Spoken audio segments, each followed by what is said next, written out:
Hello, Peter. No Way Home has already set Dr. Octopus up as a villain once more, despite his Spider-Man 2 ending. Here's why that's so important. The trailers for the next MCU movie, Spider-Man: No Way Home, have confirmed the return of several Spider-Man villains, including the confusion reveal of Alfred Molina's Dr. Octopus as a villain. That seems a strange twist, considering Molina's charismatic, tragic villain ended Sam Raimi's Spider-Man 2 seemingly redeemed in his death.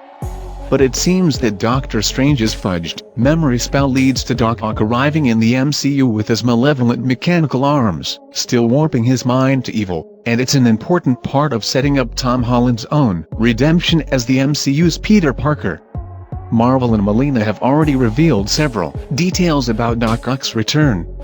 Doc Ock's story will supposedly pick up from the character's apparent death scene in 2004's Spider-Man 2.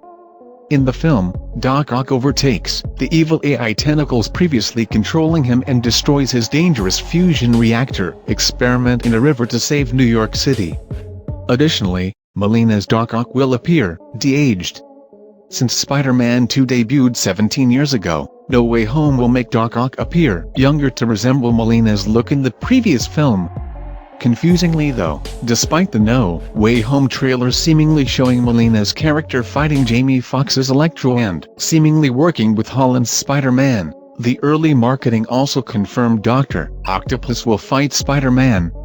So, despite the fact that Doc Ock redeems himself in Spider-Man 2, taking control away from the evil AI tentacles, his attempt to crush Spider-Man's head clearly walks back Spider-Man 2's ending.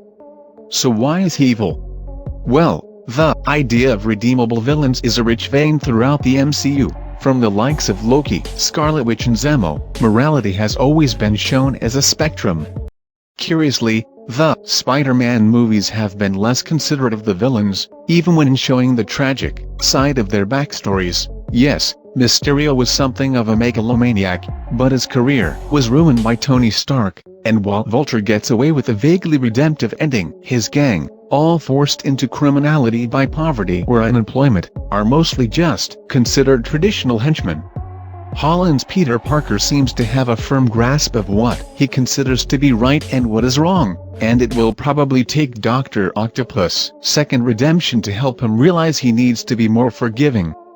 That would not only set up a surprising No Way Home ending whether MCU villains aren't killed off quickly as most are, but also could help Spider-Man reclaim his image as a hero and not the murderous vigilante Mysterio painted him as.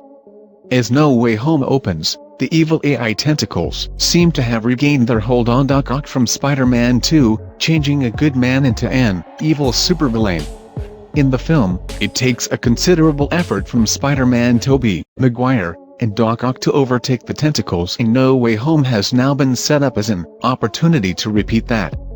Just as Maguire's hero turned Molina's Dr. Octopus away from his nefarious misdeeds to destroy his experiment and save the world, Holland's Peter Parker presumably faces the same struggle.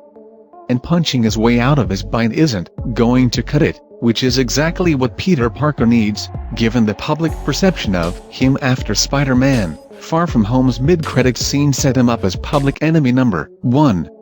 After all, Doctor Strange's spell makes everyone forget the identity reveal, but it doesn't necessarily change the fact that Mysterio implicated him in his own murder.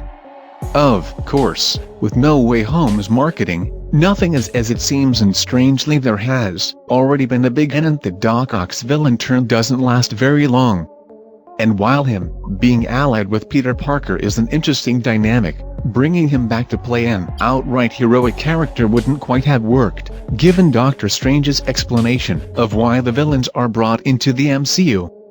Beyond setting up a huge spectacle at the end of Spider-Man: No Way Home, the idea of Spider-Man having to consciously think more about the potential redemption of the villains he's fighting, rather than just defeating them, and turning the tide of how the MCU's public sees him,